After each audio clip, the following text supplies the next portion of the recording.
తీసి పురుడు పోసి జన్మనిచ్చినవే అమ్మ కోటి నొప్పులతోటి కొట్లాడి ఊపిరి పోసినవే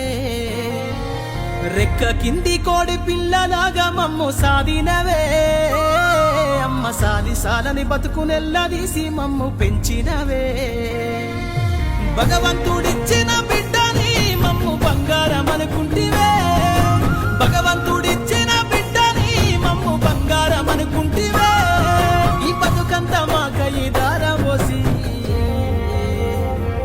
కొత్త లోకాన్ని చూపినవే అమ్మా అనే పిలుపు విని ఎంతో మురిసిపోయినావులే నన్ను ఎదల పైన మోసి ఎన్నెన్నో బాధల్ని మరిసిపోయినావులే ఆ బుడి బుడి అడుగుల